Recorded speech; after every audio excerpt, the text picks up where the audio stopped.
On passe un petit peu pour des beaufs, alors qu'en fait vraiment de tout dans ce rond-point. On a des fonctionnaires, des enseignants, on a des universitaires, on a des artisans, on a vraiment de tout et c'est ça qui fait notre force.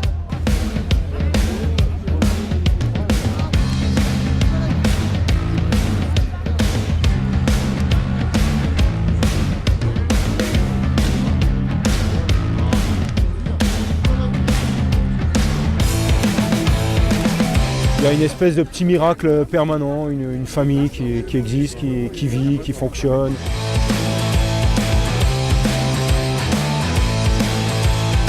Un an après, c'est toujours pareil, il y a à peu près le même nombre de personnes, il y a toujours la même dynamique, il y a toujours des envies de faire d'autres choses.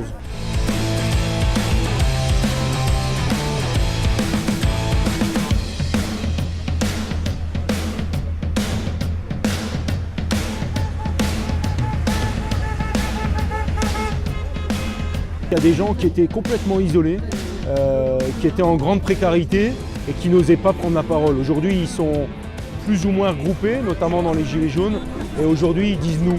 Et donc c'est un corps qui existe, c'est un système qui existe et qui est devenu visible. Et ça, on ne peut pas en faire fi. On est des travailleurs, donc on n'est pas des fainéants, on a des familles et on prend le temps de se retrouver ici. Et ne serait-ce que 5 minutes, un quart d'heure, 1 heure, 2 heures, peu importe, le but c'est de se retrouver et de montrer qu'on est encore là. Le pouvoir d'achat est trop bas. On ne survit plus en France. On a des combats, des luttes à mener. On ne peut plus accepter que les vieux aillent faire des poubelles, que des jeunes se suicident. Ce truc inhospitalier qui est un rond-point est devenu le symbole du rassemblement, de la convivialité, de l'hospitalité et d'une certaine joie de vivre malgré les difficultés. Il n'y a plus de boulangerie, il n'y a plus de boucherie, il n'y a plus de café. Et d'une certaine façon, ça a aussi, ce rond-point, le rôle d'un café, d'une place publique, d'une petite agora.